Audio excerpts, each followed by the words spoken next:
Good morning, everyone. Can I welcome all members and officers to the Healthier Communities Overview and Scrutiny meeting. Just to confirm, as a council, we welcome the use of the Welsh language within our public meetings, but I can confirm that I have not received any notifications or requests to use Welsh today. Therefore, the meeting will be conducted in English only. May I remind you this meeting is being webcast, therefore please turn off your mobile phones and ensure you speak clearly into the microphones.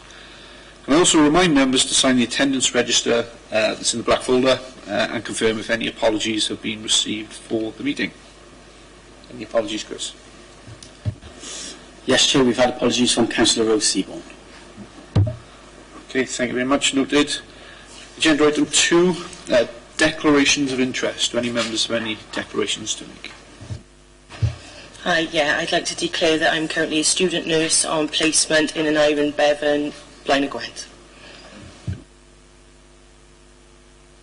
Okay, great. Thank you very much.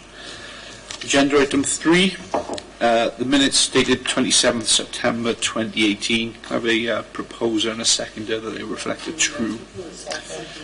Thank you very much.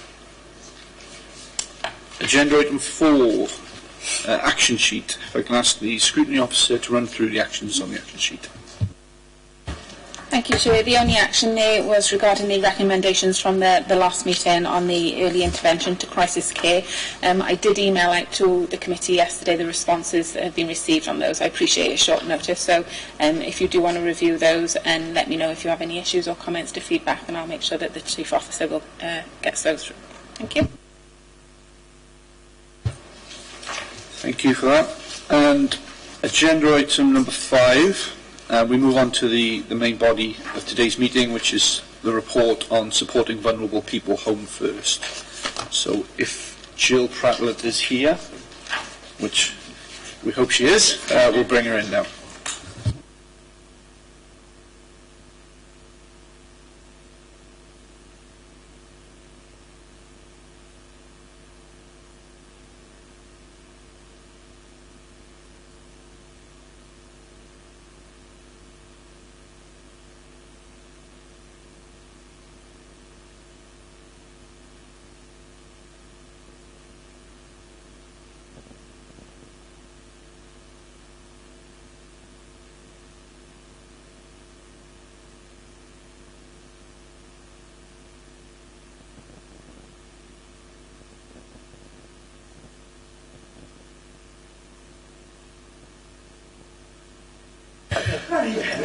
That's all right. Get yourself settled. There's certainly no rush. Thank you for coming today, and thank you for the report. The way I think we'd like to do this is if we could just spend maybe a couple of minutes for you to summarise the report, and then we'll open it up to members for some of the questions. I'll start just by saying what a fantastic report I thought it was. Upon my initial reading, I struggled to come up with very many questions because it was so comprehensive. Fortunately, through discussion with colleagues here, we have come up with some questions to challenge you with. So if you'd like to take a few minutes just to summarise the report for members, that'd be great. Okay, thank you, Chair, members. Sorry, I need to take my glasses off while I'm reading. As highlighted in the introduction of the report, I think I've kind of laid out that the difficulties that the Health Board have if the emergency departments, and that's I think I've explained, those are the bits at the front door, kind of the A&E and the surgical assessment units and the medical assessment units. If they're clogged up, that basically messes up the rest of the hospital because they can't get that flow going. And also, as we see on the news, the media quite often, that then backs up the ambulances. So it's really important that that flow at the front door is smooth. I think probably 2 years ago, the Health Board commissioned, again in the report, an independent organisation to help them manage that flow. And I think it's fair to say that did cause the local authority some concerns in that we felt, one, it was almost like a standalone system that didn't tap into existing resources. There are communication issues, some safeguarding issues where they didn't know whether local authorities were involved in clients. And all in all, there were some negatives from that, but we did learn a number of key points, which I think I've highlighted in the report, in that it's very difficult for staff at the front door in the hospitals to deal with 5 different authorities with 5 different systems. It wasn't cost effective for the 5 local authorities to man those short stay wards with staff there all the time. 7-day working at the front door is needed, and again we're near enough a 5-day service apart from some areas. So as the 5 local authorities, the health board was saying, well, actually we still need this, and we are thinking of going out to tender for an organisation to cover that front door and the rapid assessment. I think what under 2.3 and 2.4 I highlighted what the health board said that they wanted, and I'm happy to go through that point if you want me to, or whether you members have read that and have taken that as I think in essence what they were saying was that they wanted one system, one point of contact that could respond quickly 7 days a week, that could sort the social care needs for people presenting at the front door. Ultimately, they wanted us to be able to arrange quick discharges from the emergency departments once the patients were medically fit. And it was a case of, we'll sort them medically, and what we said, you sort them medically and hand them to us and we'll do the rest. So our offer as 5 local authorities, which I've highlighted in 2.4, was saying, okay, we'll work together. So we will agree to put one team together that will assess on behalf of the 5 local authorities.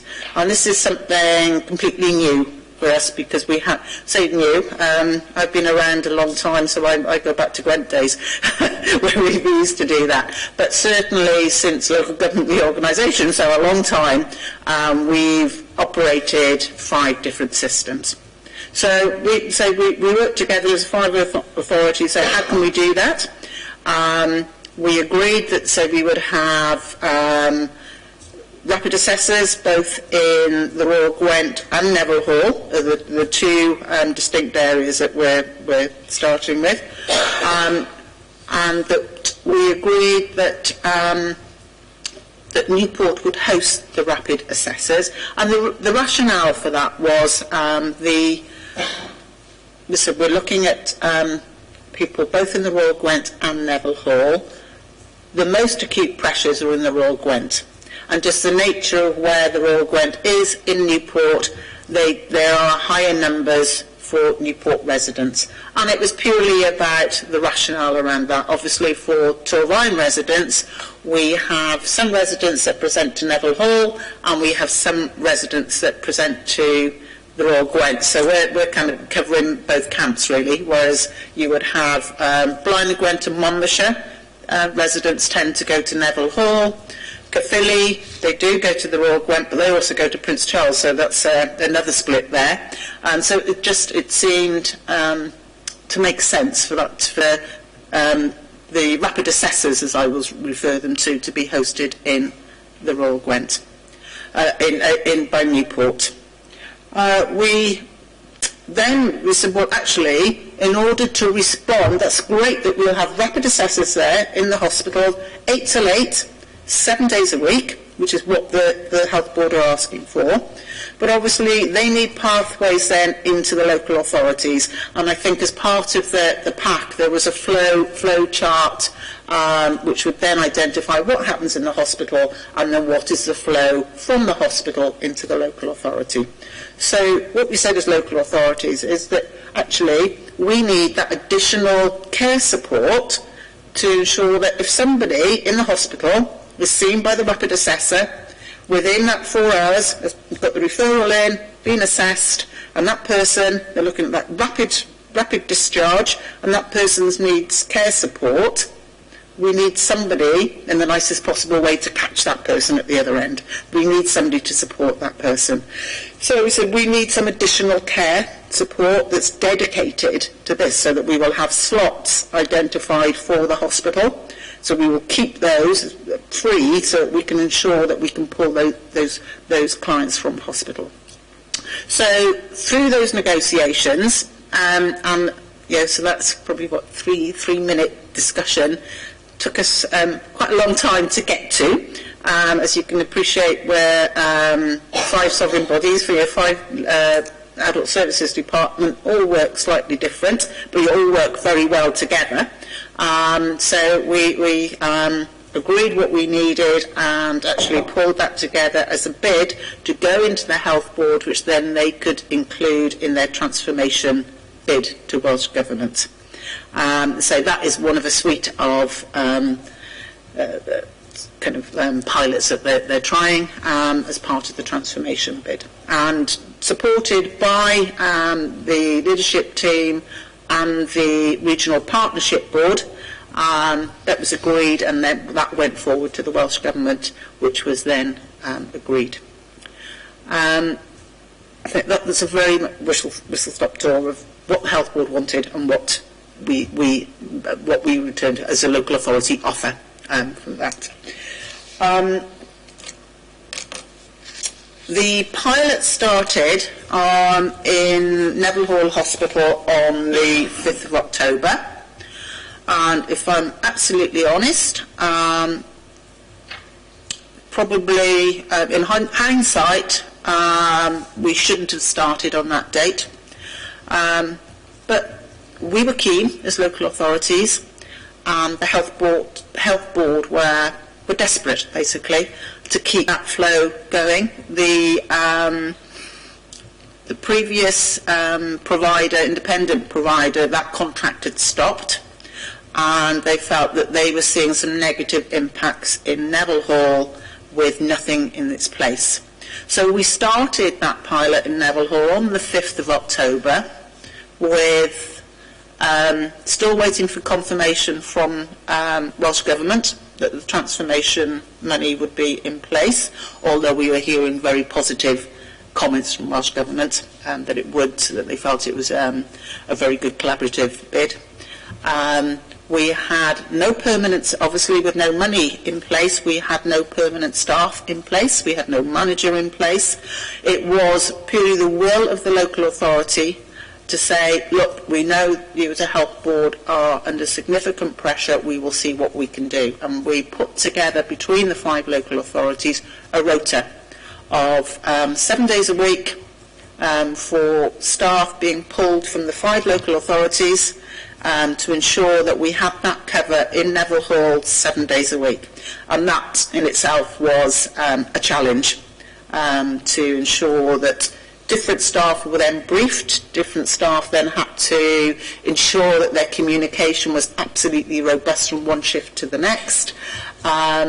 We had to do the communication, obviously, with the staff in Neville Hall, because what they were used to, and the organisation was Shaw, what they were used to from Shaw on their contract terms was different to the local authority office. So they had to get their head round, actually, no, this is slightly different to what Shaw did. So, all those briefings had to go on. And it wasn't until probably about 3 weeks later that we appointed a manager. And we are still appointing staff now. So if you looked at it in a textbook, how to set up a pilot, there's a lot of lessons learned here, probably how not to. However, there were some very positives from it. I've painted and explained the negatives there. However, the feedback from Neville Hall was really positive.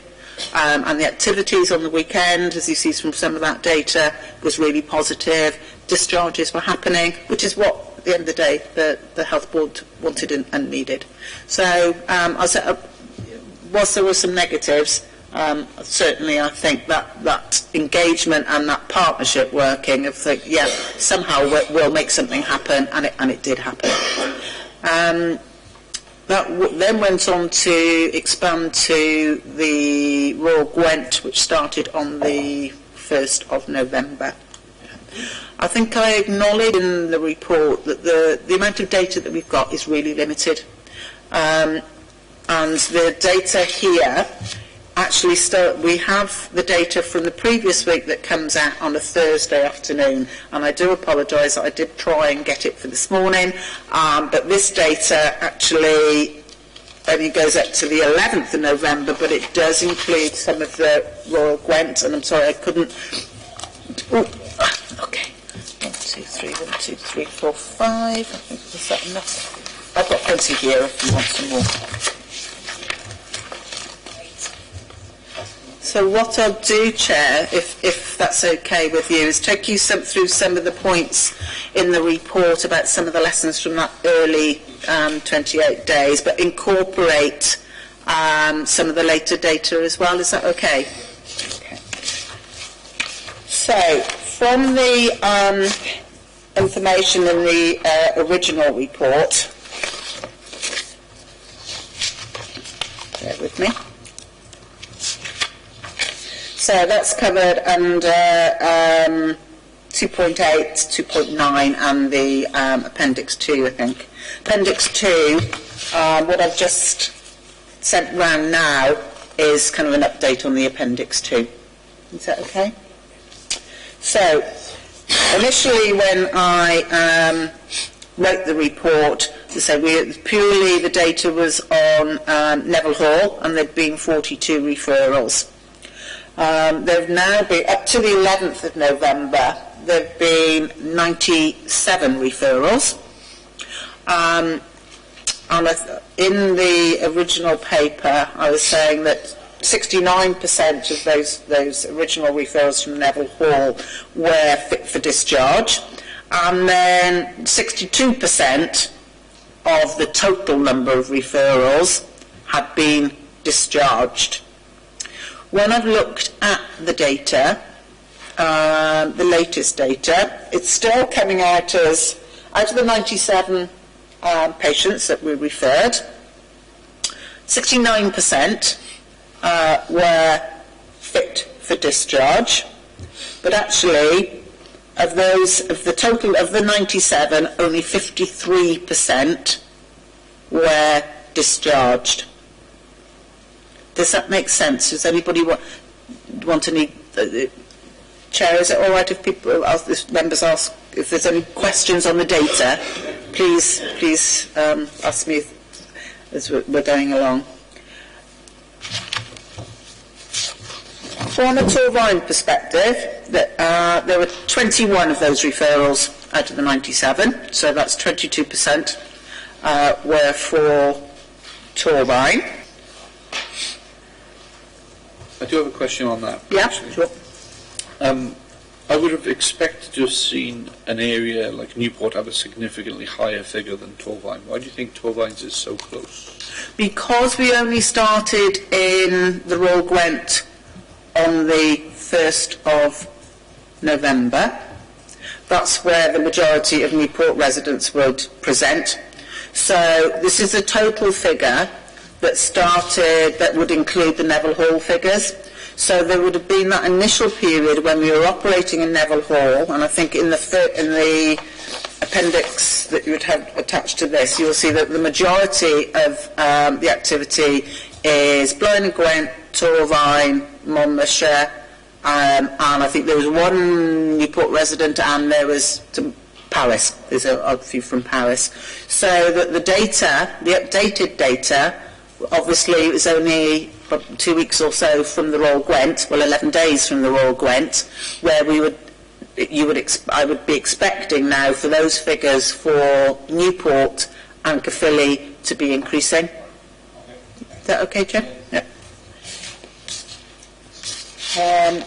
So we can see from the breakdown, we can see that 58 of those referrals had come from Neville Hall and 39 from the Royal Gwent. As I said, it's only the data from the 1st to the 11th of November for the Royal Gwent.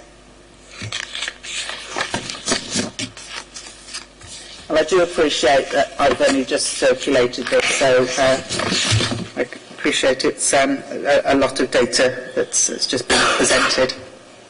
I think what is important, and I think it's very much the same issues that came up that I'd highlighted in the report, is around for the people who were medically fit, why weren't they discharged? I think that's the key for me when I'm looking at the analysis of this.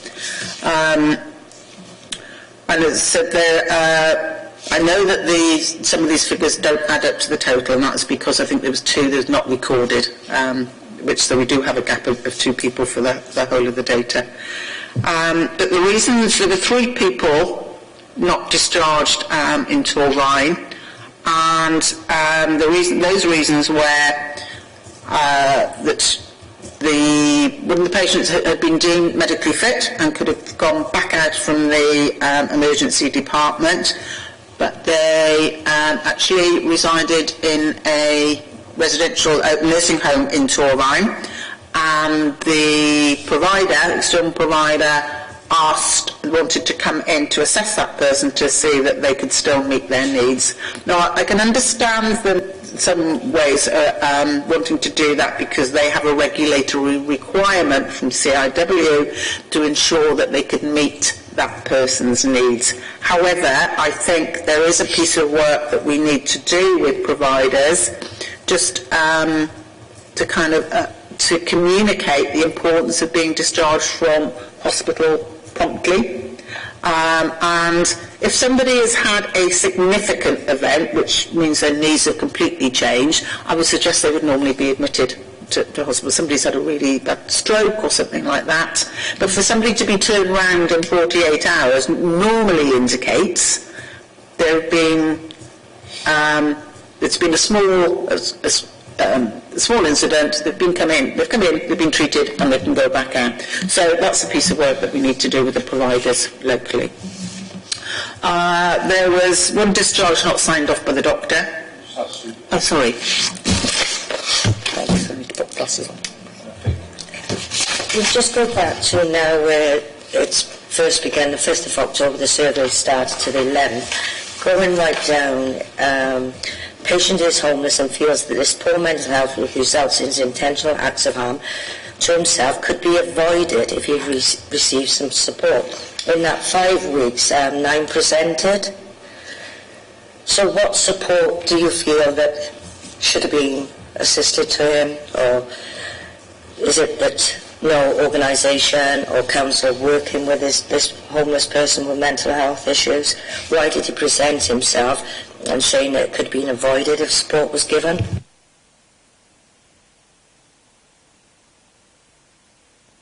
Apologies.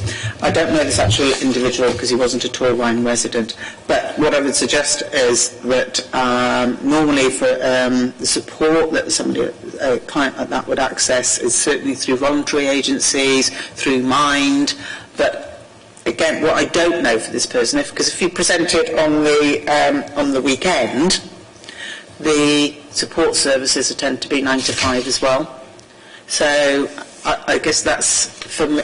If we are not geared up, that's not just the council. I would suggest all the support services. We are not geared up to work 7 days a week, and that is a big gap.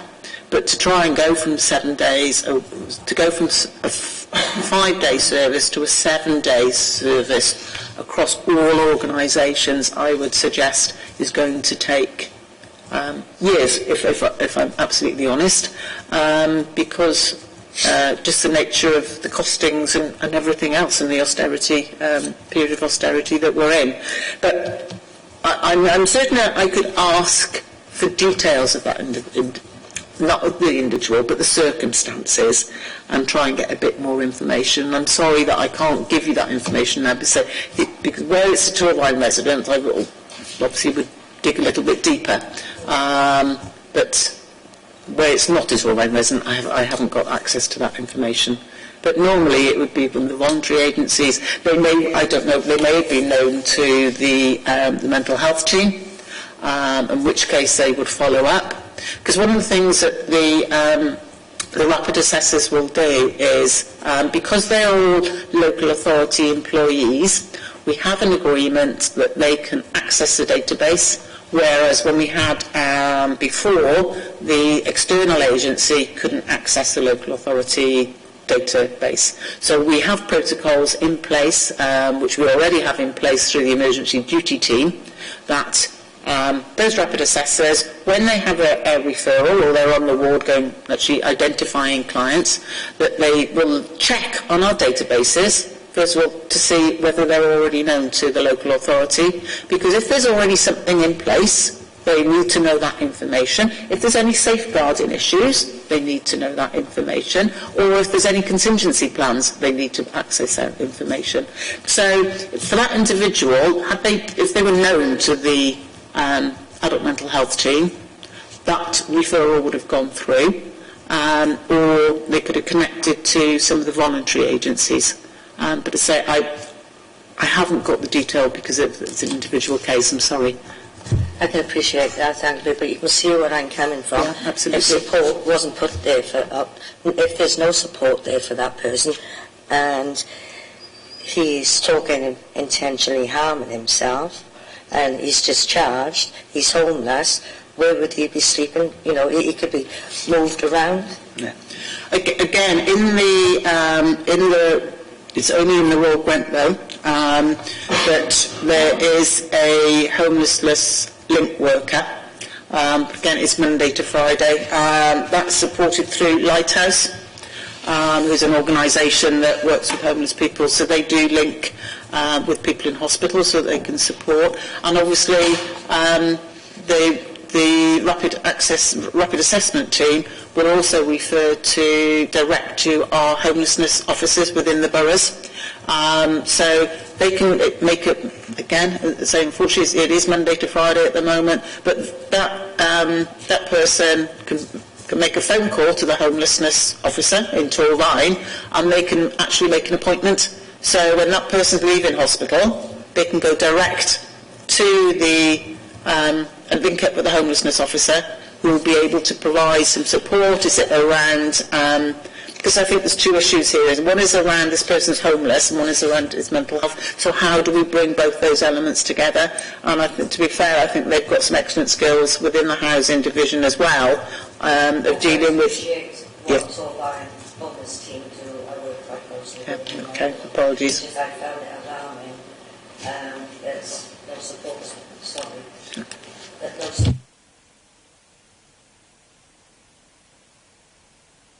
Where it's saying that he's possibly self-harming, I just find that a little bit disturbing. Thank you, Joe. Hi Jill, sorry, there's two bits to my question. The first one, it could just be me because I'm dyslexic, but it says count of referrals by ward, and then... Apologies. Could you just tell me which page, I'm sorry? Oh right, it's page 3 of 5. Thank you. And I just wondered, their letters, what do they stand for? Oh, gosh. Right, here's a memory test now.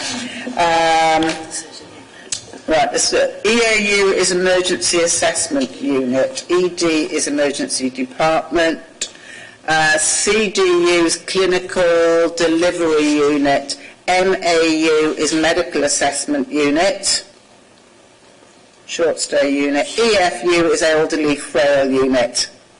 Okay. Does that cover them all? Sorry, CDU, I've just said it's Clinical Delivery Unit, yeah. Clinical... Decision. Thank you. I knew it when I said it. I thought that D's not right. Yes, thanks. That does cover it all. That's great. I was also going to ask if you have to have voluntary sector people working to help with discharges. Perhaps they've got the expertise for these people to go to. Are they an integral part of this, and are they all aware of it? Okay. Again, we had quite a lot of discussion as we were the 5 authorities, what should be in the bid, what should not be in the bid. We all have contracts with voluntary agencies that support hospital discharge.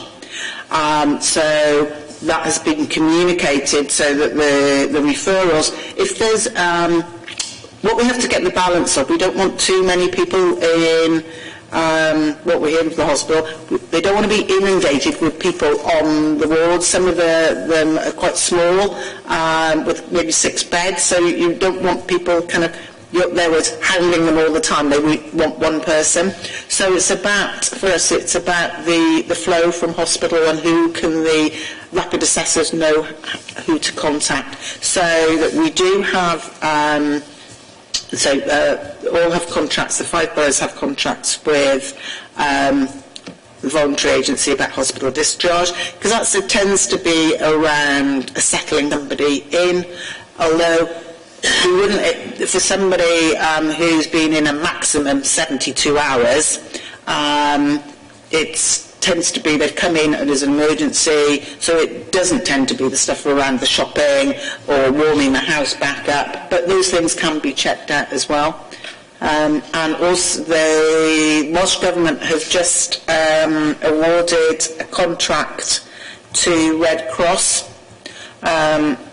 So it hasn't actually been part of this bid or any conversations, I have to say, with the local authority. We've just advised that they've awarded a contract to Red Cross. They will only be working from Royal Gwent and not Neville Hall, whether that's, they're going to pilot it in the Royal Gwent and then see whether they extend. But they will be working out of A&E, again supporting people who maybe need that little bit of support, haven't got relatives with them, from maybe just getting that person a drink and having a conversation with them, because the nurses, you can appreciate, don't necessarily have time to talk to all the people waiting, but they will also, if they feel somebody needs to be supported back home, Red Cross will also support that person. So again, what we've said is it needs to all come into this pilot. They haven't actually been appointed yet, and I'm not quite sure who's managing that recruitment, but as of a couple of days ago I was advised that they're still not in post. But that will also link into this pilot, and also we are waiting confirmation from Welsh Government around winter pressures money, both from the Health Board and what we think that there will be some allocated to the local authority, but there will also be money allocated to the Health Board for winter pressures. So I've been having, and my colleagues have been having conversations with organisations like Care and Repair to see what they can do around that wellbeing assessment when somebody comes home from hospital, so that we can either use some of the winter pressures money that we're hoping we have, or potentially we think because of the time that it took to kind of set this up, because we were still waiting for the guidance from Welsh Government around the grant, that there will be slippage this year. But certainly we can use some money from the Transformation Fund to link to some of the care and repair work as well. So it is about the links in the localities rather than everybody being in A&E or the short stay units. Is that okay? That's fine. So they are all aware of your new service and they're all going to be linked in? Yes. Yeah, thank you. Sorry. I'm not saying there isn't further communication to do, but I think because it is still quite early, but the service manager who's appointed to the manager of this service has got a communications plan where she is going out to partners, to key people, stakeholders, people in the hospital, and to the wider network as well. Thank you very much. What I would like to do, if members are in agreement, is move on now to the questioning strategy, which you should all have in front of you. There are a number of questions on the report itself which highlighted in terms of the relevant paragraph we'll be speaking to, so if when you ask your questions you could let Jill know specifically which paragraph you'll be talking to. That would be really useful.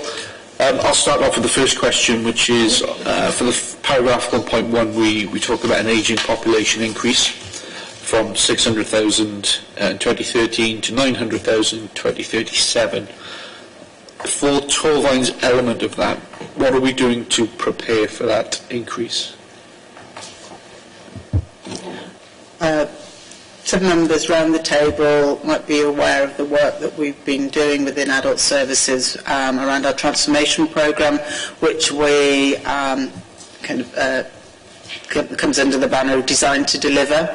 There were two reasons that we started this piece of work. One was obviously around a different offer that we had to make to the public from the Social Services and Wellbeing Act.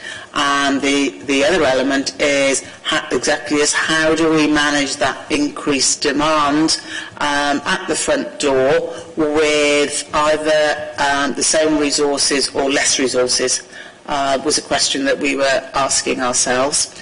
And I think we're all fully aware that, not just for this year's settlement, but certainly I don't think there is anything that we are planning in the future where we think all of a sudden we're going to have a massive injection of additional revenue. So that was what we were looking at about this Design to Deliver transformation programme. There's a couple of elements, strands to that really. The first part, which we've been working on for, time flies, 2 years, maybe a little bit longer, is about how we changed our way of working to the patch-based working, so that very much that we are getting involved in communities. It is about developing community resilience, individual resilience, and promoting that individual's independence. In the Social Services and Wellbeing Act, they talk about the hierarchy of support. And I guess we probably developed into, and we went alone in Wales, we developed into an adult services that people presented and we gave services. And that's nobody's fault, it's not a criticism, it's just a way that we developed, probably from the Community Care Act, from the previous legislation. This way of working very much works with the individual to say, what can you offer? We need to work with you to get you as independent as possible so you can help yourself. And that is about that individual's resilience, and that's the hierarchy of support looks at what can the individual offer, what can the individual's family offer, and what can the community offer. And those things are explored before there's even a conversation about what is the role of statutory services, what can statutory services be offered, because ultimately we do not have the resources to respond to and to give services to every single person that will be presenting at our front door. So it is a different conversation, and for some people I think it's a cultural shift. It's very difficult, and I think it will take time, because local government and social services, I see some people have actually, it's my entitlement, and I absolutely understand that people have paid in to, and their contributions through their working life. And so this isn't about an individual policy decision on my part. This is a way of trying to manage the resources, the increase in demand with a decrease in resources. So ultimately, somewhere in that conversation with the public, there has to be a shift in what we provide and what someone can provide for themselves. So that was part of the beginning of a different conversation with the public. We, in previous papers that I've brought to scrutiny, I think I've outlined that where we've tried to use social work resource or the OT resource or the reablement assistant resource as the intervention rather than commissioning a service, so that people try to build their own confidence, and that the teams help that person build their confidence so that they don't need that commission support. As I said, that it's going to take time, and we certainly, part of the work is working more with the communities to see if we can help support communities, set up groups in their own communities that can support people. We're on the tip of the iceberg, I would suggest there, and it's a long journey, but that's certainly part one of what we're looking at. Should I? Faye, if you'd like to come in. I'd just like to ask you on that. Are you aware that we have social housing providers who are thinking of closing possibly 3 sheltered homes down where the people support each other and they don't need support from outside very often because they're such a great community and they do great support? That's at odds really with what you just said, and I just wondered if you had any influence on that and what you thought. I am aware of some of the plans from Bronavon, and I think as those develop, the patch teams will be involved in those discussions on how they can continue to support that group as a community. I think what you've mentioned there, Councillor, is very much how a group has come together in a building and formed that self-support group. So what we need to learn from that is how do we replicate that in other parts of the community, because that's under one roof, I guess, but how do we replicate that in a street, under a number of roofs, and I think it's that the asset-based community development work that, say, we're in the early parts of, that will kind of inform that. About the influence, excuse me, I think, I think that piece of work from Bronavon has been ongoing, I would suggest probably 5-6 years, and it's only now it's coming to some conclusions and then those consultations with the tenants. So as far as influence on decisions about what happens to those particular developments, well then no, I haven't got influence on that of decision making. However, we have a role to support those individual tenants around what the next steps are for them. Okay, thank you. I just feel that at the moment we've got some places which are best practice as far as community living go, and over the last year, their health has been put in jeopardy, I feel, because they're not sure what the decision's going to be. And when you're 94 or you're in your 70s and you've got a community looking after you, it's going to cause you a lot of problems to think that somebody's going to move you on and break up that community.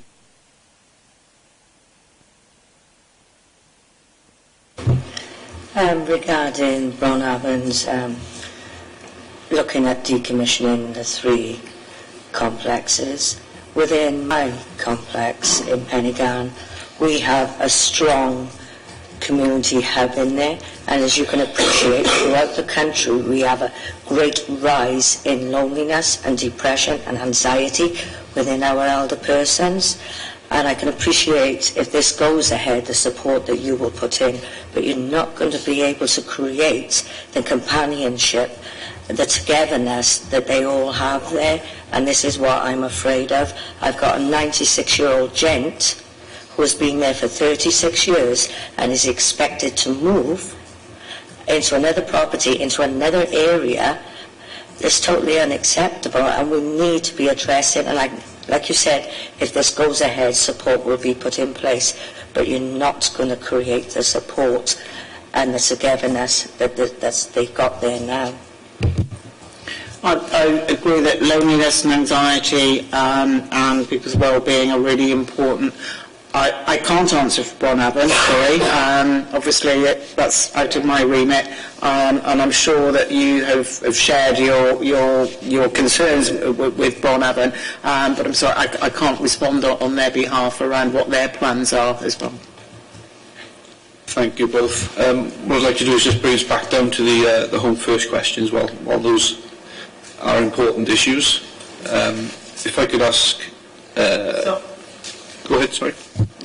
Sorry, Chair. That was the one strand. Just very quickly, the other parts of that, how are we going to respond to the demographic pressures?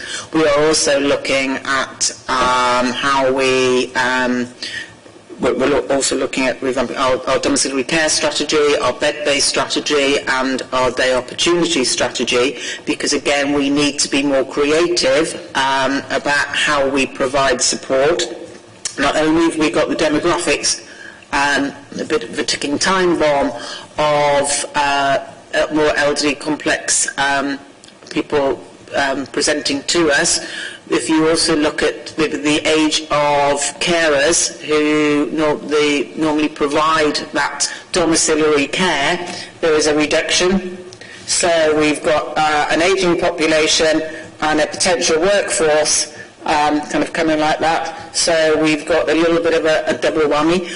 So obviously we are very conscious of that, and that's why we're kind of looking very much more around that reablement model, because not only we not potentially have the resources, as far as financial resources, we may well not have the resources as far as people to provide that care.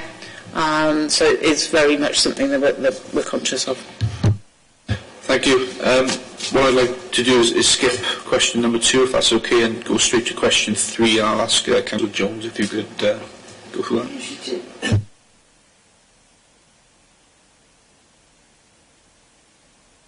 Okay. Right. Efficiencies focus on ED efficiency have not improved performances.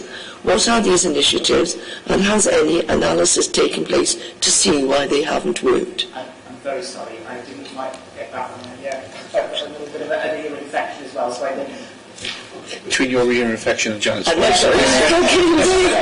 Initiatives focus on ED efficiencies and not improved performance. Why aren't they working?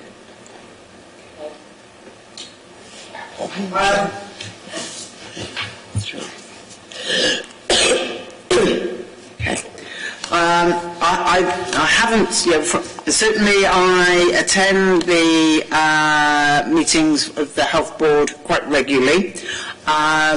When they say they're not working, a lot of the initiatives that they are doing are working. However, what they were saying was, because they've looked at the configuration, they've looked at how many beds, they've looked at access to diagnostics, which includes fast scanning and things like that. So all those things that they've taken on board and put into place. But what very much they were saying is, we're doing all our bits, and I'm making some improvements in the Health Board.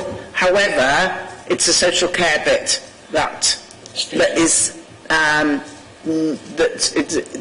causing the blockages. So this was our response to the social care bit. So I'm sorry, I didn't mean to say that none of the initiatives are working in the Health Board, because they are, although I'm sure health colleagues would also share. That doesn't mean that at times there are ambulances outside the Gwent, but I think when I look at the data, when I'm presented with the data, because I go to Urgent Care Board, which is a health board meeting, you will see that sometimes, the numbers of people and the percentage increase presenting at A&E or whatever at certain times, you will see that it's purely a numbers and that they're going up, and then how are those ambulances responding? So I know that the Health Board are working really hard on numerous initiatives to try and get that rapid assessment, rapid access. Thank you. Sorry, but I couldn't give you all the details of all the initiatives that the Health Board are trying. I'm sorry. Perhaps that's something we can ask for at a later date, Chair. Note that request if we can. Again, paragraph 1.4 on the emergency departments. This whole programme focuses on pulling people out of the other end and making sure they're able to settle well in the community and improve the discharge rate. But what can we, as a local authority, do to educate the population in terms of when it's appropriate to go to A&E in the first place?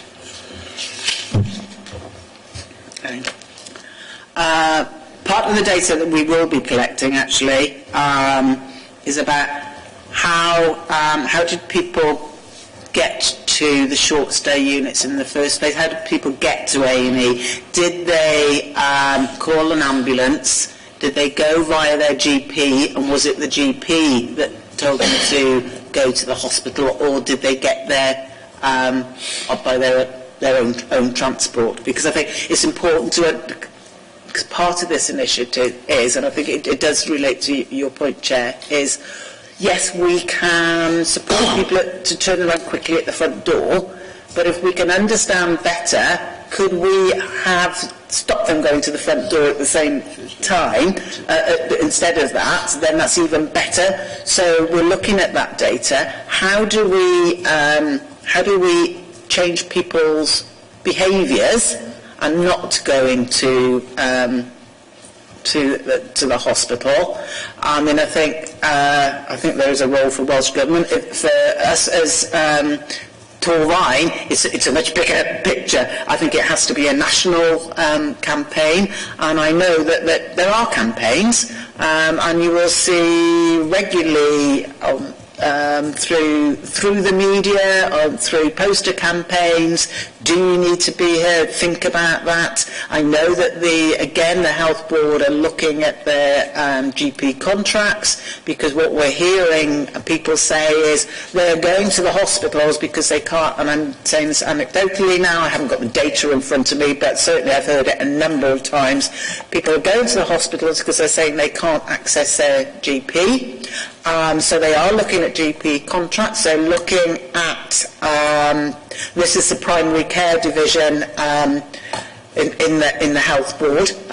They are looking at actually who else can they, because there's difficulties with recruitment with GPs and retainment of GPs. So there are certainly in pockets of Gwent that I know that they're starting to look at employing different professions within the GP practice. It might be physios, because GPs are saying, actually, people are coming to me and I'm having a conversation. They don't need a medical opinion, they need the physio, but the way that the system kind of works, except that they have got rapid access physios now, but when they can just go straight to the physio. Why do you need to, so that can then free the GP's time? So answer to your question, I think it's about using the data we've got and trying to understand why people are. It's about the Health Board's initiative around their primary care contracts and what are the conversations that they're having with primary care.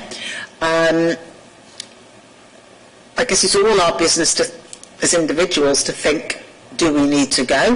And I gave an example, and I wasn't proud of it, at a couple of weeks ago, of my son, who's 26, and saying, I'm going down to A&E. I said, what are you going down to A&E for? He says, I've got a problem with your knee. I said, well, you need to go to your GP. And at the end of the day, he's 26. I couldn't, ground him. But I thought I'd cut that conversation with him around, actually, that's not appropriate. You should be doing this, this, and this. But I guess it is finding those champions to making sure that everybody's having those conversations as well. Thank you for that. Moving on then, we've got question number 5, which relates to winter planning. If I could ask Sue to come in. Hi, Chair. Winter planning. What did we learn from last year, and what are we planning ahead for this year? Okay. For this winter? Yeah. Winter planning. I'm sorry, we said it's a comment that we said, well, we know it's coming. It comes every year. There are fortnightly meetings now with the Health Board. We have... the 5 heads of service don't go to every meeting. We actually take it in turns to make sure that we've got a local authority representative there. Just to put it in context, though, I'm coming from a hospital perspective because that's where a lot of our conversations happen around winter planning. But to put that in context, and I was looking at this earlier, we have 6,700 open cases in the community so people we are supporting in the community known to adult social services. At the moment in hospital, what we call there's a green list which is about complex cases that are known to taurine. At the moment we have 109 people in hospital that may need support. So just to give that contrast of 109 in hospital on the green list, that doesn't mean anybody's in maternity or actually are unlikely to have it. These are people identified by the wards that may need local authority input. Of those 109 people at the moment, 19 are still in acute rehab, 20 are fit to go home that we're working with at the moment, and the rest are not medically fit. So when we're looking at winter planning, the conversations that we're having with our health colleagues are to try to get a balance of, we will support the hospitals as much as we can, and this Home First will very much try and do that. We'll certainly look at that rapid turnover. However, we have a responsibility to ensure that the people we support in the community are continued to be supported, otherwise they may well end up in hospital. So the work that we do, we have asked, 90% of our domiciliary care is commissioned through external agencies. So our commissioning team are working with the external providers now and have asked for all their contingency plans for the winter to be in by week tomorrow, so that we can review those. We know the lessons learned from last year, certainly around the snow and the difficulties. So I'm coming very much from how we support people in the community, because that's where the majority of our business is, and it's really important that we don't forget the people in the community and just completely focus on the hospital. We had lessons learned. We had difficulties last year with actually getting carers from out to clients. So transport, was we could access some 4x4s, which we were using for community meals, and we had some excellent volunteers from members volunteered, from external providers that had 4x4s and staff. We have actually hired a 4x4 as well this year for use for the personal care workers, to ensure their safety as well, because unfortunately we've still got one person off. We've had a really nasty break falling in the snow.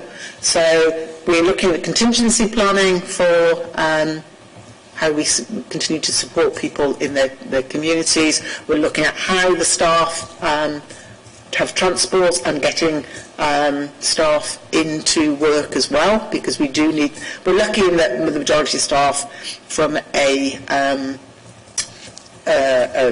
the patch-based teams can work from home, and we've got that great network. We've recently mapped out, and I think this is fantastic and completely ticks my box, is that we've mapped out every single person in the county that has domiciliary care. We can go into a map and we can click on that road, and we know which agency is going into which person. So if we do get a call from an agency that says, look, we've got a real problem getting to Mrs. Smith, we can go into that road map and say, actually, there's a client next door, this agency is going into that, can we give that agency a ring? If they're going to that person, can they go to that person? So that we've got that additional intelligence this year, which I'm sure will support us to kind of make decisions and know how that we can call upon others. Because so one of the lessons learned last year was not a lesson but just an observation really, is the staff, communities, whether they're our staff or staff working in the private sector, their commitment and their was fantastic, and the way that they absolutely delivered day in, day out. Because normally we have difficulties in the north, And to be fair, we can move the vehicles and concentrate on the north. As I don't have to say to you about it was like that in the south last year as well. So it was unprecedented, really, for us to have to kind of look right across the borough about how we support the staff. So we are working with the health boards. The health boards are looking to, I'd say we've seeing where we can use that additional winter pressures money. So I've just costed up, for example, if we can put a weekend rota on. So just ensuring those assessments are kept going as well. So there's the winter bit about the hospitals to keep that movement going, and the other bit for me is about the weather, the adverse weather. So for the hospital assessments, we can secure some money through winter pressures. Then I will look to go up to staff and say who wants to work weekends, additional hours, so that we can keep. We have 99 cases waiting for allocation at the moment. That's not to say we've got 99 cases that nobody knows anything about. They are waiting on the TB list. Some people aren't ready to be assessed. People who have been contacted. Some people say, no, I want my daughter there or whatever, she can't come for 2 weeks. So we're aware of those 99 people, but we know that we're not working to a system where we've got somebody presenting today and we can allocate it to a social worker or an OT this afternoon.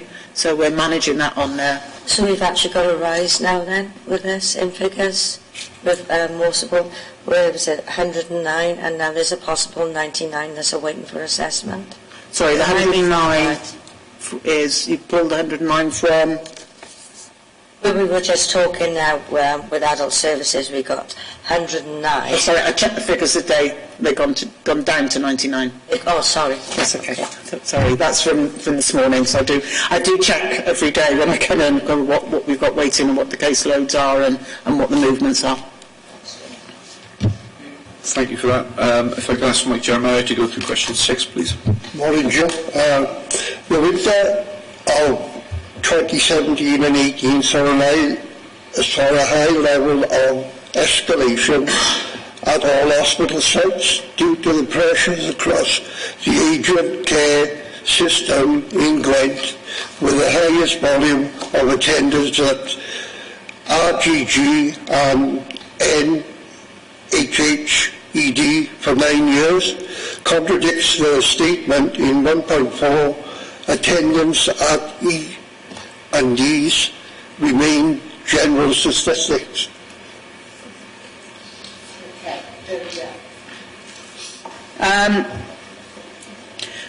I guess, sorry, a point which I didn't make very well was if you look at the data throughout the year, it tends to be quite static, but for the winter last year there were definite peaks. So I'm sorry, yes, it is contradictory because I didn't make my point very well. Throughout the year, it tends to be quite static, but there was peaks last winter. So you are absolutely correct, sorry, it is contradictory, but that's because I didn't make my point very well. Thank you. Okay, thank you. Moving on, paragraph 2.2 states that an external organisation was commissioned to provide rapid assessment and emergency domiciliary care. Why was this an external organisation as opposed to an internal Iron Bevan resource? Again, I can't answer for the health board. However,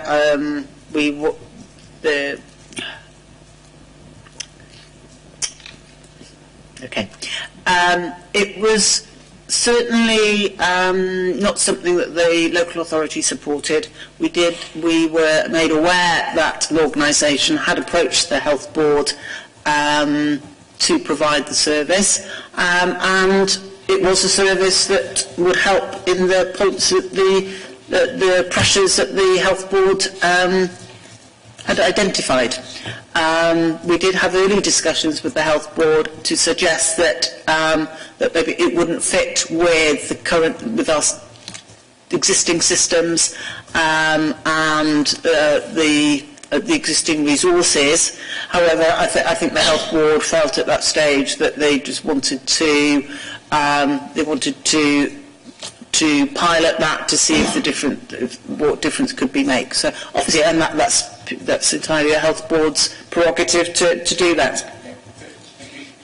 If I could ask Emma Wrigley to come in on question 8, please.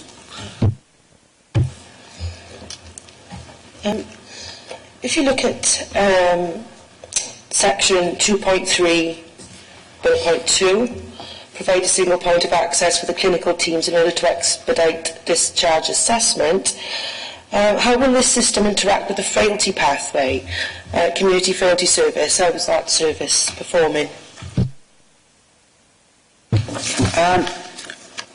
Okay, if I could take that in two sections then. I think one of the things that I mentioned at the beginning of the report was, excuse me, okay, was that the local authority strongly felt that this Home First service had to be based within the local authorities so that the pathway could go to the community resource teams. The additional care, so in Torrell Ryan, is part of the emergency care at home team, and that is within the frailty service. So what we've got is, and in the pathway, you look and say, if the rapid assessor has gone in and feels that that person could do with some reablement, they will refer straight to the community resource team. So that's the way the flow goes. The emergency, so that, as you're aware, that the number of elements to the community resource team and frailty. One is rapid social, which is emergency care at home, and that's what we've extended to ensure that we can support those people with short-term care, because that goes into community resource team. The referrals will go straight into, and I do apologise because I guess I've mentioned single point of access, as in there'll be one team in the hospital, but the referrals to the community resource team actually go through one portal as well. I'll call that a portal rather than a single point of access. That will go through the portal, so if that person needs follow-up for reablement, the community resource team will pick that up. There is an option, as you're aware, under the community resource team, they manage a number of what we call step-down beds. There is an option that if somebody's assessed as needing a step-down bed, that can go through to the community resource team as well. But the nature of the pilot, this is from the title Home First, is that that would be a last resort, because what we found was another one of the learning points from Shaw was people were being prescribed care or given care where they didn't need it. People were it was being suggested that people needed to go to an alternative bed when they didn't need it, when they could be supported at home. So that the Home First title is very much to kind of get people to think about, actually, does that person, and in that conversation with the person, because most people will say, actually, I want to go home. That is what we hear. No, I want to go home. They're going to be safe, but there is an option there to use one of those step-down beds if needed as a last resort. There's also the rapid response nursing, which comes under the frailty team. We haven't, to date, I can see from the data, had any referrals go to the rapid response team, but that doesn't mean that they won't do in the future. So those rapid assessors will refer direct into the community resource teams if needed, any of those elements. So rapid social care, emergency care at home, reablement services, or rapid social, emergency care at home, reablement services, rapid response nursing if they need, and also, the fourth element, is that if somebody's been admitted with a fall, actually, do they need a referral to the fall service? So they will refer to the fall service. But that doesn't mean that the person who's staying in hospital, those referrals can be made to the community resource team. So that's the one thing. How is the community resource team performing? I would suggest, Chair, that might be a whole new paper.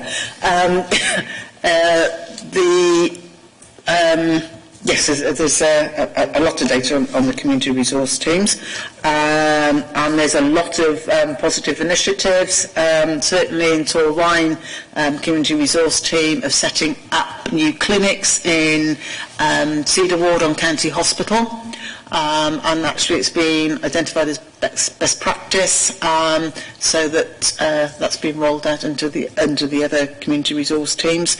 What I'd be happy to do, because at the moment I'm kind of, if you want the data, I haven't got that to hand, but what I can do is I could certainly ask the community resource team managers just to do a short briefing about what's been happening within the community resource team, and I'll circulate that to scrutiny. I'm sorry, it's just that if I might be able to call on some areas, but if you want the data, I haven't got that to hand, I'm sorry. No, absolutely fine. I would say if there are answers that you want to give, that you want to follow up with, more than happy to receive those after the meeting. Moving swiftly on then to question 9, please, from Faye Jones. Third sector organisations that support Home First model. Could you just tell us a bit more about which organisations these are? Okay. The Missing Hospital Discharge contracts are with, and I'm going to say Age Cymru, because some are Age Cymru and some Age Connect. They are slightly different, and I do apologise because I forget which is which.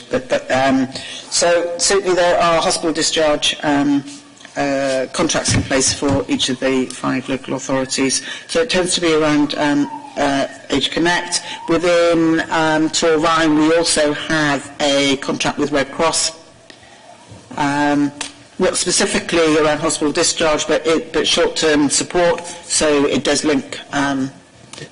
But what the assessors would normally do is refer into emergency care at home, and emergency care at home would make those links with Red Cross because the contract sits under the community resource team.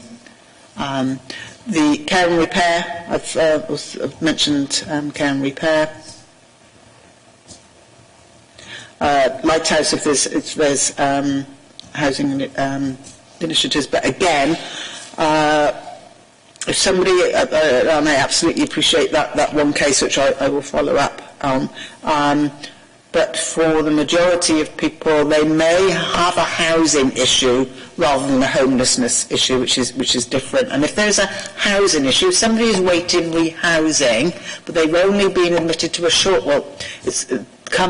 presented to a short stay ward because they haven't, at that stage, they haven't been admitted to hospital, so it's not classed as admission, then I think it's really important to note, and for the individual to know, actually their housing situation will not be sorted at the front door. It's not appropriate for somebody to be admitted to hospital because they are waiting rehousing at that front door. They will be followed up in the community. Yeah. That's not to say that we wouldn't take into account if somebody's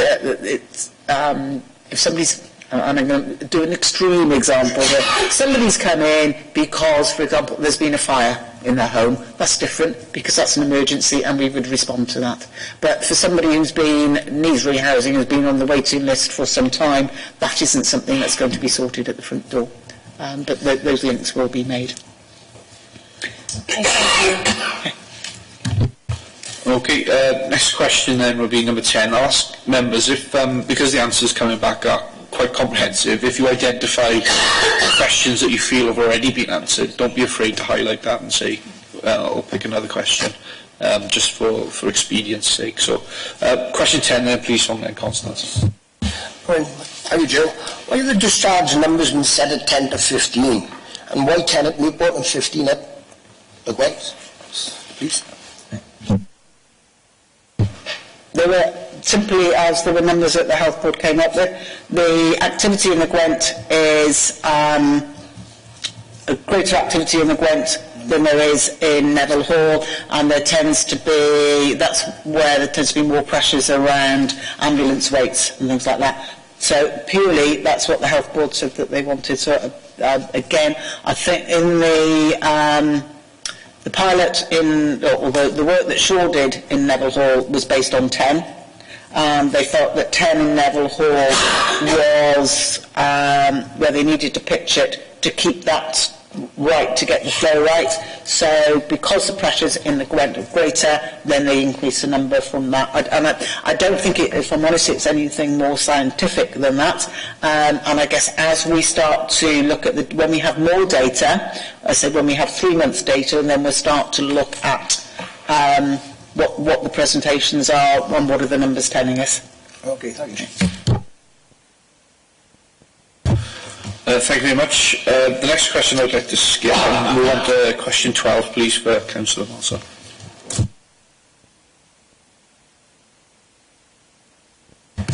We go to 2.4, bullet point 7.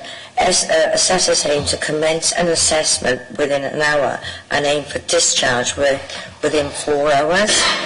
How realistic and achievable is this? Sorry, what I should have put a caveat there between 8 and 8. 8 in the morning and 8 in the evening.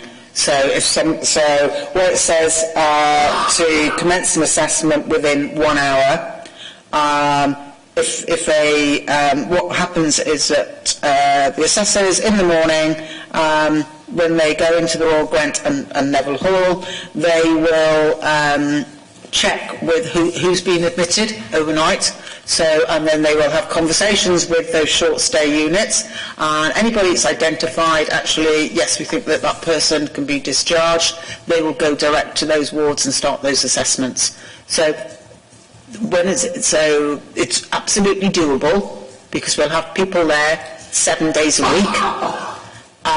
However, what I didn't put the caveat is, if somebody comes in at 3 o'clock in the morning, they're not going to be picked up until the staff come on at 8 o'clock in the morning.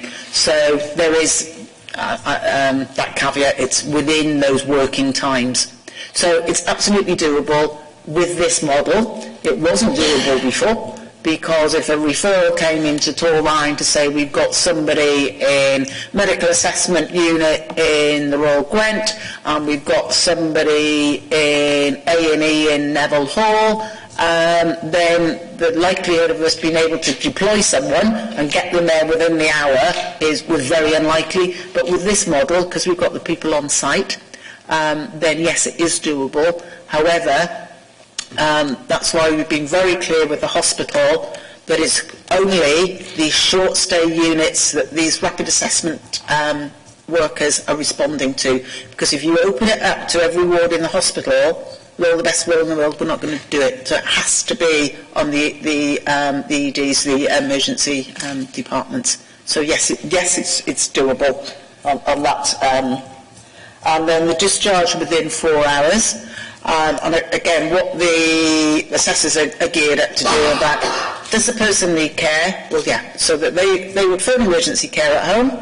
Emergency care at home works 7 days a week, and they work the same hours and extended hours to the assessors. So, and what we've said is, because we've got that additional support at the moment, I've authorised additional hours in Torrine. Whilst we've got 2 people in post, 2 people due to start, and we've gone back out to advert for the other 2, but we have capacity there to enable that we will pull that person, and the carer could meet that person then at home. We've got rapid access to small bits of equipment, because again, we're not talking about people being assessed for hoists or anything like that. If people need commodes and things like that, then the assessors can get that straight from the store. They've all got access to, for example, portable key safes. So if a person needs, if the emergency carer needs to get in, they'll have a emergency key safe, and they can sort that. They can access locksmiths if needs be. They can order taxis, but again, that's the last resort. So it should be within the gift. of the assessor to sort whatever that person needs. Now, as we are collecting the data, if there are things that we're saying, actually, that was a blockage, we knew one of the things that we were very conscious of was to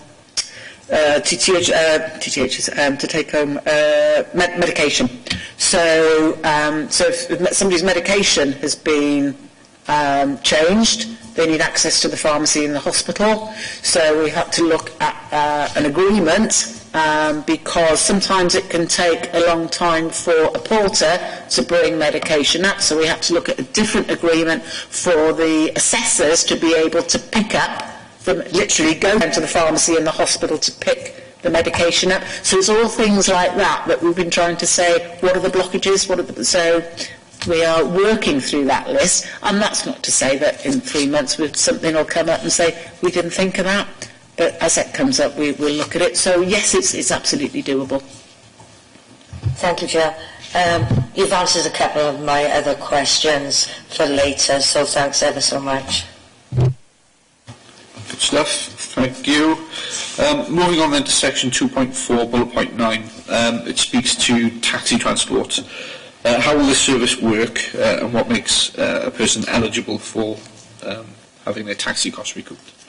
The Health Board have a contract with a number of taxi firms. When we looked at the data from the previous provider, I was quite concerned anyway, the high number of taxis that had been used. However, the Health Board certainly wanted that built into the local authority's way of working. So that's fine, we accepted that. And I think from the latest data, I think it's been used 5 times. Sorry, I won't go through it now, but I think it was 5 times at the top of my head. The criteria is every other avenue would have been exhausted. And I think it's about a conversation that the person has. So it's about, have you got family members that can take you home? Is there a neighbour? Is there anybody else that we can contact? Actually, can you order a taxi yourself? Or can we support you to order a taxi? So it is about a different conversation, and this is the last resort where we know that the ambulance transport is absolutely chock-a-block, so we are trying to avoid that. If a person needs an ambulance transfer because of mobility or needs, then that's a different thing. But so eligibility is every other option has been exhausted, really. Okay, that's great, thank you. So the next series of questions I feel have already been answered in discussion, and so does Councillor Molson. So if members are in agreement, I'd like to move then to question 18 and ask Councillor Jones to come in on that. Just like to ask, how are we seeking feedback from those who have been through the Home First service? Okay.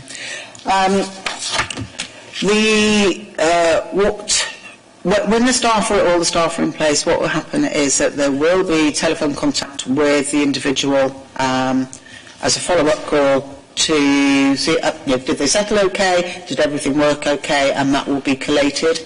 I have to say, because of the reasons I gave earlier, the fact that we're working on a rota basis with pulling staff from all the local authorities, I have to say that is not fully in place at the moment, but that is the intention when all the staff are in place. And again, what we will look to do is to review that, review all the data coming in, and I think in the report was also a list of KPIs. So when we've got 3 months data, one on the hard data on the KPIs and the feedback from individuals, then we will be reviewing that on a quarterly basis.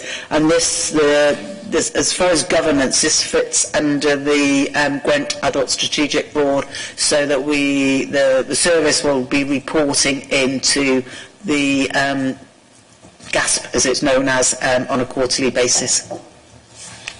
Thank you. Thank you very much. Moving on, question 19 from Charlotte Jones, please. Can you advise the panel who sits on the Regional Partnership Board, please? I don't. So I'm sorry, I can't do a quick visual. I can certainly send you a list of that. It's chaired by Phil Robson, who is the chair of the Health Board. It is made up of the exec members from the adult social care in the 5 local authorities. So Councillor Clark is a member of that board. The 5 directors are there as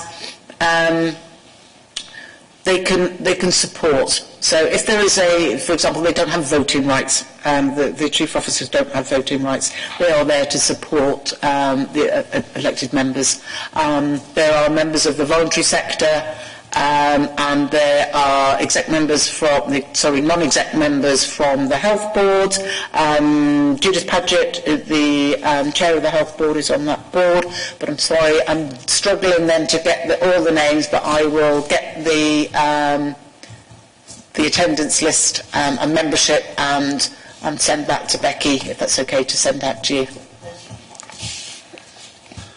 Thank you very much. I'd like to move on to question 21, please, where we talk about resources. I think you've touched on it earlier in terms of the resources that you're bringing in, but the paragraph states that in Torfaen, this has meant a proposed increase of 6 24-hour emergency at care home posts. Has this been approved, and have these positions been appointed?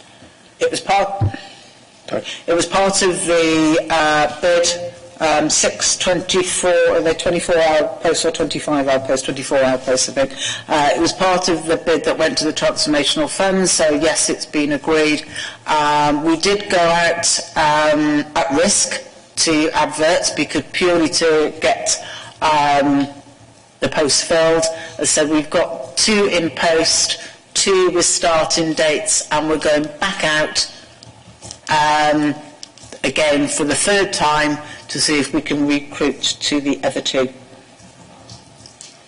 Thank you very much. And question 22 to Mike Jeremiah, please.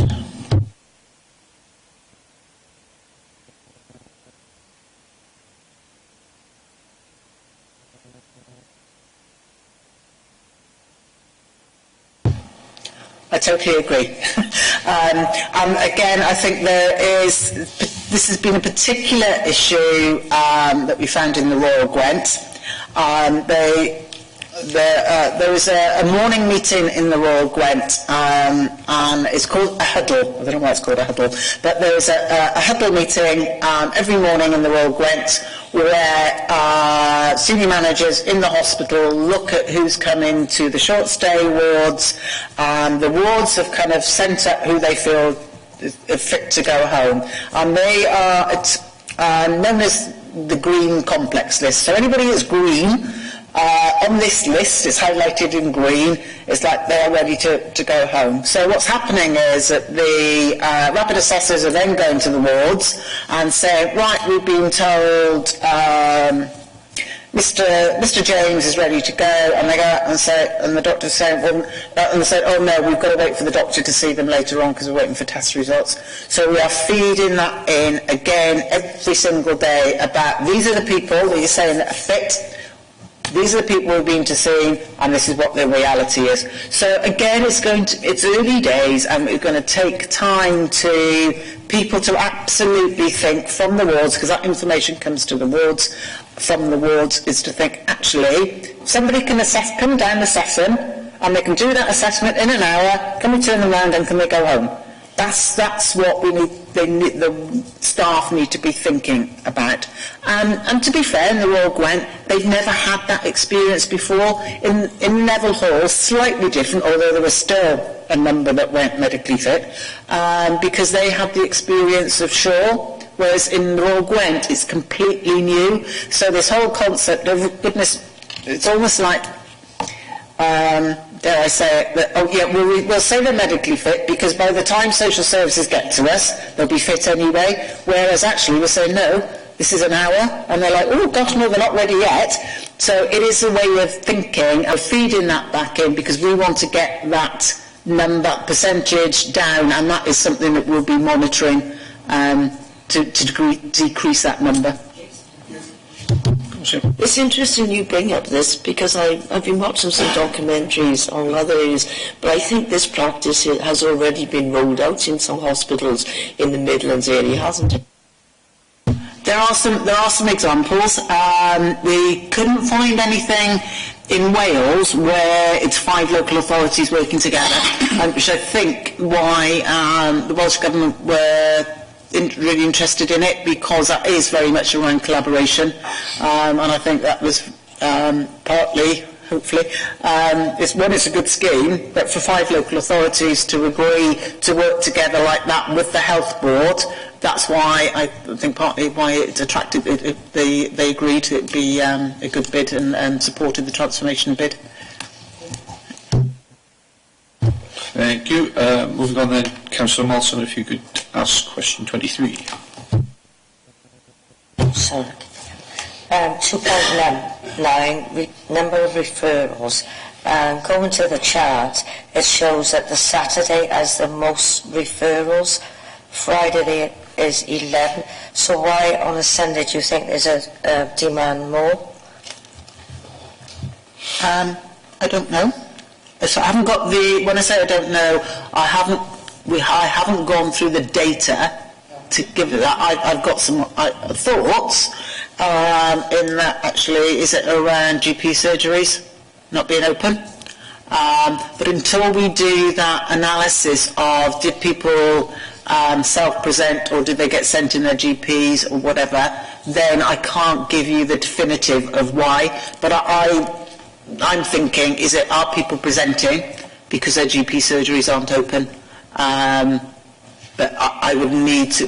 I need to analyse the data to give you any firm evidence on that. Thank you.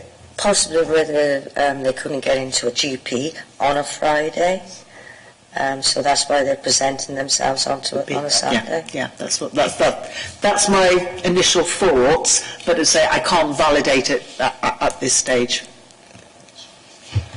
Thank you for that. Question 24 talks about how the initiative will be communicated further. I will say it was something that we discussed when we went to the visit and met with the team on site in the hospital. They said that they were putting together a social media package, effectively putting a video together, telling people who they are, where they are, how to get in contact with them, and ultimately what they do.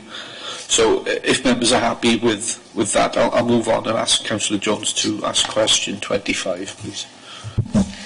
I would just like to ask how we can maintain consistency and continuity, and how will continuity be achieved in the coming months and years, and do GPs need to play a larger role?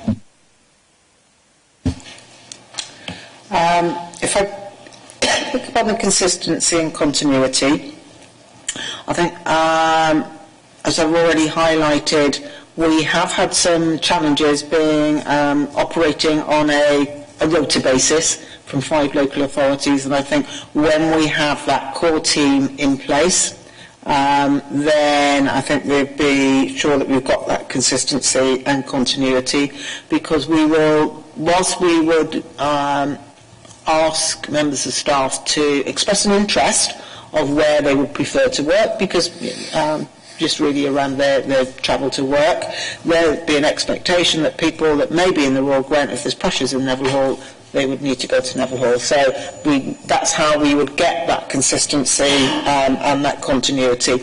We would also, from the manager, because it's a relatively small team, you'd be, as you do know, you pick up patterns of actually, is there one worker that actually seems to be saying that prescribing care, social care, more than the others? Is there one person that seems to always order the taxis? Because it's a small team, that manager will be able to pick up, we will look at the trends on that. And I think that's important, because you think, actually, this is a whole thing about, it doesn't matter whether what borough you're in, or whether you turn up in the Royal Gwent or Neville Hall, you should expect and have the same response and service. So those kind of things will be monitored as far as the consistency of that. I think you mentioned then about in years and years. I think it's important to note, which I probably didn't in here, the Transformation Fund is till March 2020. So this is only money from Welsh Government until then. And then there will be, well before then, conversations with the Health Board and obviously through the evaluations about whether the Health Board would want to continue to, because effectively the Health Board are commissioning that from the local authorities. So if they wanted to continue with that, how would they fund that? And again, that's something for the Health Board to decide on that. Sorry, there was another. Sorry, what was the other? I just asked a bit. Sorry, I just asked if GPs are more involved. Would it be smoother? Yes, I think there is a role for GPs to be more involved. Part of the communication will be going to the NCNs, the neighbourhood care networks, in each of the five boroughs. Obviously, we've got 2 in Torfaen. Once we have, and again, I don't mean this as an excuse, but it's very early days. So it's just we do need a little bit more data, which the GPs will want. So I would suggest at 3 months, when we have that first real stab at pulling all that data and doing a more in-depth analysis, going back to the NCNs and feeding that back and doing presentations in the NCNs just to see, to engage GPs better. And also that data will pick up on actually how many of these people were told by the GP to present to the short stay. So I think that's really important to feed back in. Thank you. Thank you for that. The next question was on engaging external providers, which I believe has been answered previously, so I'd like to move on then to question 27 and ask Councillor Arabia to come in on that. Why do the operational model in the Royal Gwent Hospital and Neville Hall Hospital differ significantly? What are the reasons for this, and why will different responses need to be developed? The pathways and the principles are the same. But in reality, the Royal Gwent and Neville Hall, for whatever reason, they're both DGHs, operate differently.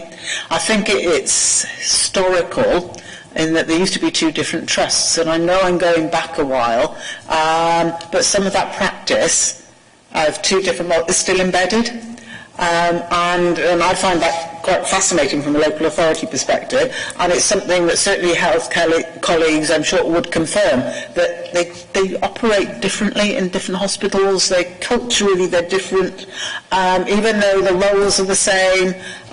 So we operate the same principles, so we give the same offer. However, in the Royal Gwent, again, I guess because of the throughput is so much larger, the numbers of people, that they have more people involved. The fact that they've got more people involved and they've got more short stay units and more initiatives, it tends to be more of a number of people coming together for those discussions in the huddle, whereas in Neville Hall it may be 1 or 2 key individuals that you don't have conversations with. So the principles are the same, but I guess it's about trying to respond to what works best. Rather than being too prescriptive, you've got to be adaptable and flexible about what's going to work for the hospital and the staff. Thanks for that. Happy with that. Thank you. Question 28 refers to something you touched on earlier, which what happens post 2020, and I think you've dealt with that in that it's down to the Health Board and Welsh Government. So I'd ask Glenn Constance to ask question 29 there, please. Thank you, Chair. During a visit to the Royal Gwent, social isolation and loneliness was one identified as a major reason for people not wanting to go home. What are we going to do to address the problem?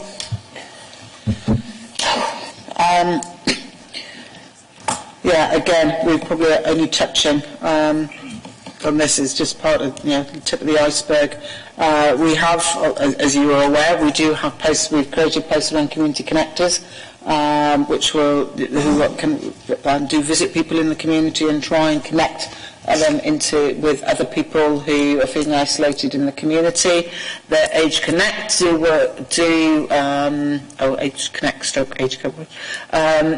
operate a befriending service, but there are significant people waiting. There's a waiting list for that befriending service. We are trying to work with the communities to see if we can actually build up more of a volunteer presence in the communities, so that we can kind of tap people in to go and have a conversation. We're starting to look at how do we use technology to connect people, and there's pros and cons to that, because there's nothing like a human contact. But for some, but if we can do some of that through technology as an addition to, then it's something that we need to explore, which we are, and it's a huge problem. And I can't say, hand on heart, that we've absolutely got that covered, because we haven't, because just purely around resources, but it is about working with the voluntary sector. To see how, what they can contribute and how the community can contribute as well. But we know that social isolation, anxiety, well-being, there's some work we're doing on the integrated well-being networks, and actually I've got a meeting this afternoon where through the Transformation Fund we've actually identified some money in the partnership across health and social care for a post to think about how we push some of this agenda about the well-being networks, which very much the social isolation, that lower level preventative and early intervention stuff sits. So we are looking at, we will have an additional post across the partnership to push some of that forward, because purely it is about the capacity to kind of do all those work as well. Yeah, just before I bring Faith in, the point I'd like to make is, and I made this point during the visit, that where there are instances of loneliness, they are obviously resistant to leave the system. Use the counsellors, use us as gateways into the community, where we can take people to meet groups. We know where different community groups go, and we can often go in with somebody to kind of reduce the barriers to opening themselves up to new experiences. So I would encourage, whether it's third sector, NHS or our own social services, to use the counsellors perhaps a bit more than they have been doing. And on that, I'll bring in Faye Jones. Adding to that point, can I just say that I was at the beaches last night, and the residents are talking about how they want to draw more people in to their clubs within their patch. They've got many clubs, and they want to encourage more people to come in, and they would befriend them. So I think that's something else that could be looked at to be used. And then I can ask one of the members of the patch team in that area to make contact. There's a guy called Gareth. I need his contact details, so I'll send it to you. Yes, and then I can get someone to pick up on that and go and have a conversation. I will do that. That's yes. Great, thank you. Janet? Have you tried working with the intergenerational team? There's a project in Glenavon which meets on a monthly basis. It's called Intergeneration, and I think possibly it could be useful for you and some of your, the people that we question with loneliness. Yeah, that's a really good point. I mean, I work closely with Tanya Strange from the Health Board, who has obviously pioneered the intergenerational work in Torvine.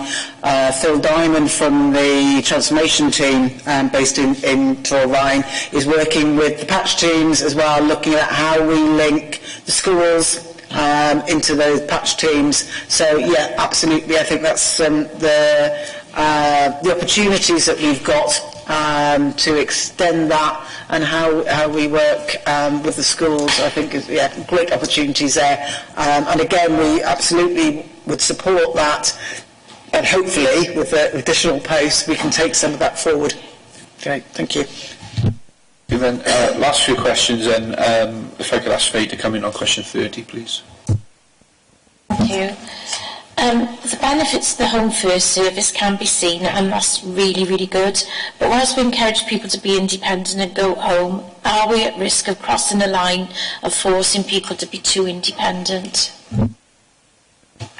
That is a difficult one, but I guess relating to an earlier question, we only have a certain amount of resources to go round. So where we can, where people can be independent, I think we have a duty for the resources to channel to those people who absolutely need it. So it is take on board. It's a difficult one because some people will say, well, I don't really want to do that, I want someone else to do it. But if somebody else has that and somebody who can't do it, can't have a service, those are the decisions that we have to make, and they're not easy decisions, but given the resources we have and the demographics and the demand that we have, the decisions, unfortunately, that we have to take every day. So some people are disappointed that is the way that we are trying to manage the demand, really. Okay, thank you. Thank you for that. One of the issues we picked up during the visit was that of the team were using multiple IT systems. Is that something that we see in Torfaen, and how are we managing that? Because all the assessment staff will be employed by Newport, maybe through secondment arrangements or whatever. Newport are liaising with SRS around the equipment. The difficulties are actually being the Wi-Fi connections in the Royal Gwent because of security. Obviously, we need to access client databases, so it's got to be secure. We can't have any possibility of anybody else tapping into that, and that's the difficult bit that they're working through at the moment. But they all will have their own or laptops or whatever's easier to carry around. At the moment in Neville Hall there is an area in Neville Hall, it's called Bron Hall, which is slightly outside the hospital, but it's on the hospital grounds, that the staff can go to make sure that they're logging in and checking the records. And there is an area in the Royal Gwent, not ideal, because what we want the practitioners to be able to have equivalent of an iPad or whatever, Wi-Fi, log into the system and be able, wherever they are in the hospital, to be able to log on and check that data. You'd think it'd be simple in this day and age, it's not. But we can't shortcut that because of data requirements, that it's got to be secure. But certainly the manager is onto it and in discussion with SRS. Thank you. And then these final questions kind of relate to the project management, I guess, of this pilot. How do we determine the successfulness or not of this pilot? How is it going to be reviewed, by who, and then how do we implement the lessons learned for the next phase? What we're doing, I think I mentioned 3 months data earlier. What we're doing at the moment is we have a weekly conference call on a Monday as heads of service. The lead from Ireland Bevan, which I think you may have met Mel Laidler, and the Home First manager. We have that telephone conference call on a Monday, just making sure we're picking up on any issues that we've got to deal with immediately. We have a fortnightly meeting where, again, we're going through the data. We look at the data on a weekly basis anyway. Just again, do we need to make immediate adjustments? We will be reporting through to GASP, but say that will be more of a when we've got the 3 month data, that will be going through to GASP, the Gwent Adult Service Partnership, Gwent Adult Strategic Partnership. So it will be initially that group who will interrogate and that critical friend.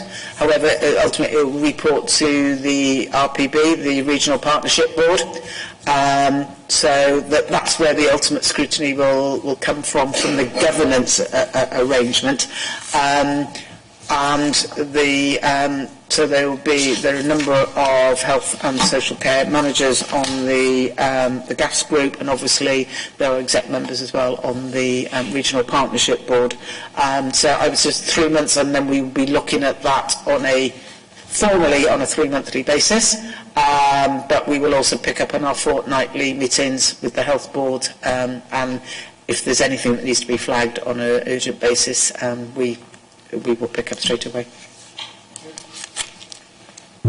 Great. That finishes our questioning strategy for this morning. You'll be pleased to know. So thank you very much for your time this morning, and in the report itself, which, as I said at the opening, was very, very comprehensive. May I ask, Chair, was there any... I'm not quite sure who actually visited the Royal Gwent, sort of just to get any feedback from the visit, really.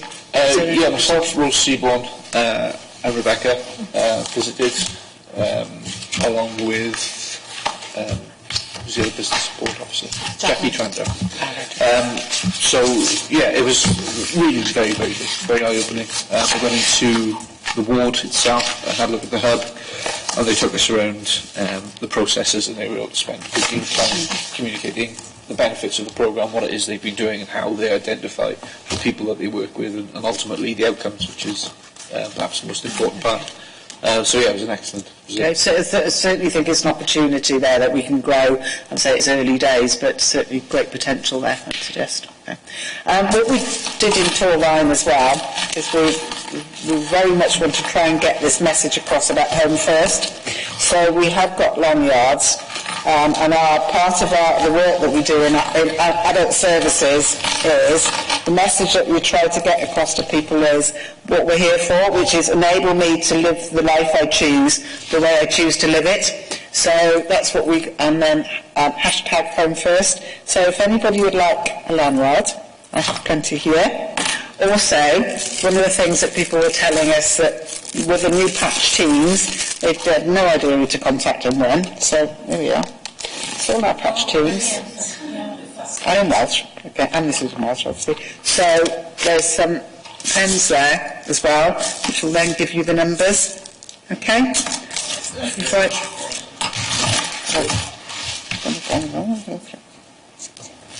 I shall leave them. Yeah, hang on.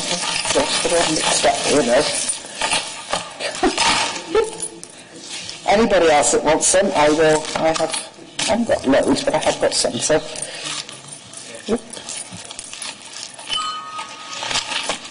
And we're getting doctors involved in this and whatever, and so we're trying to say, look, think home first.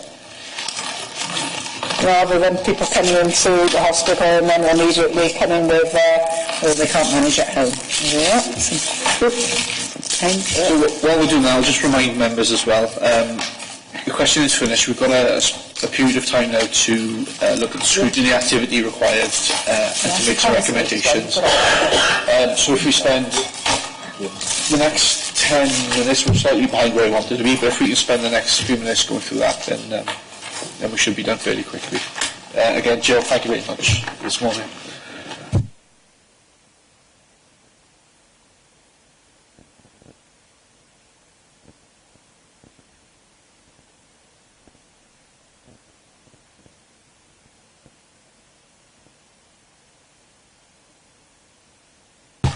Okay then, so we'll look at recommendations now, and I'll ask Rebecca, who made some notes during the conversations, just to go through those. Thank you, Chair. And did any members want to offer any recommendations before I go through one or two that I've noted? I asked the question about the frailty pathway. She said that she was going to get statistics on how that was working.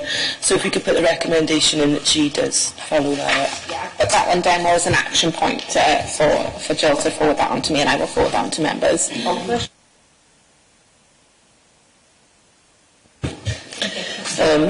They said that the discharge numbers being to be set between 10 and 15 and was an issue with capacity, but I don't think that was answered fully. So, can we have a bit more information on the capacity in the sector?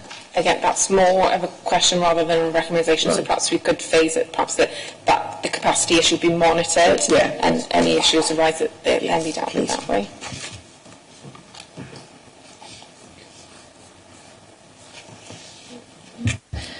Okay. One or two I did pick up. With regards to the communication, that was something that was picked up on the visit and again mentioned here between staff and the members within the hospital to communicate the Home First service more comprehensively so that they know it's available to them and how it works. Also communications with the third sector support organisations and care providers, because there were a couple of instances where care homes were asking for reassessment and she said more communication needs to be done with those. So whether you want to recommend that more emphasis be put on communication campaigns, whether you felt anything with regards to communication and campaign with the public on a local level. Councillor Connell, you raised about members' involvement and getting the message out there to your residents about the proper use and where they should be referring to rather than going straight to emergency departments.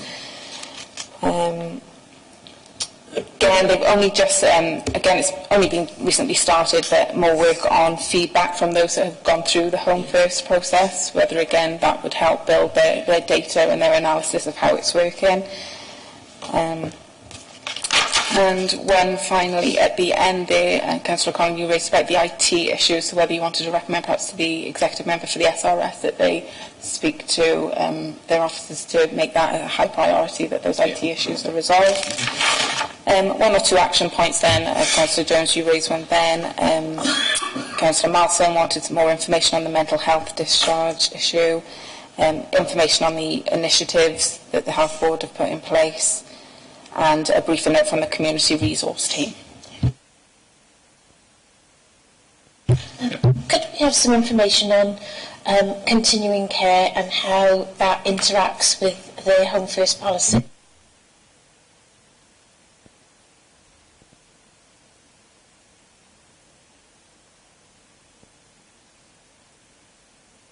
Any other recommendations we'd like to offer? Yeah.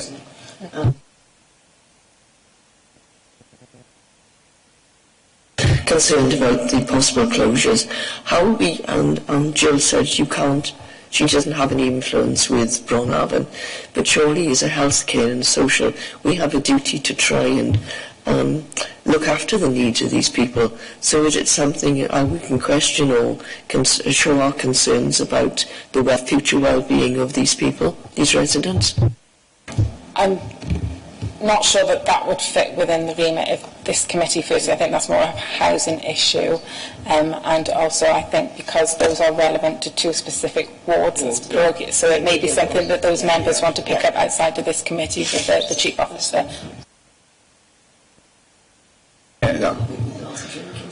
Yeah, absolutely important issue, but I'll add as well, there's a cost implication if we're taking people out and they're then having to be supported. So, yeah, absolutely important, but probably outside the scope of this scrutiny activity. Does anybody else have anything they'd like to add? Sorry, can I just ask then overall that the committee are fully supportive of this initiative, and whether you wanted to add any weight behind if there are future applications for funding then that you endorse the... Yeah, absolutely. Okay, happy with that? Yeah, good. Okay then, so we'll move on to the close.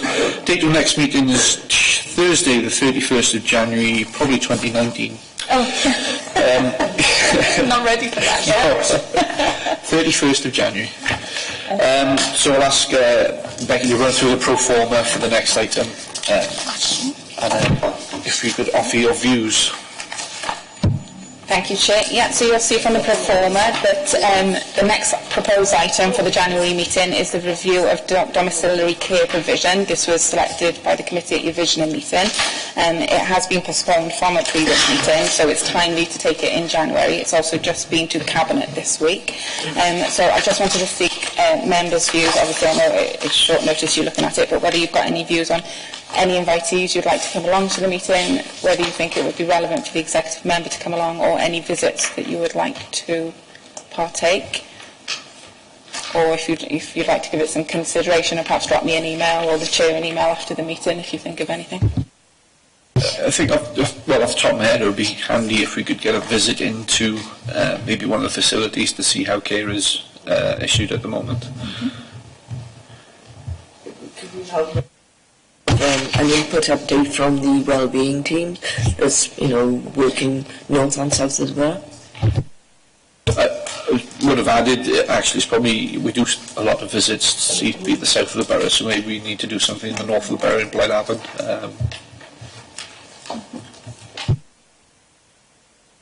Obviously, when shadowing, or if you want to propose shadowing domiciliary care teams, obviously be mindful that it's people's homes, and that that they're supporting vulnerable people, and they may not be quite happy with that.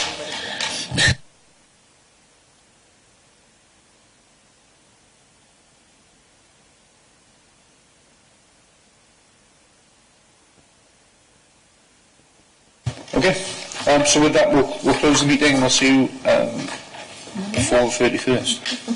Thank you. Thank you.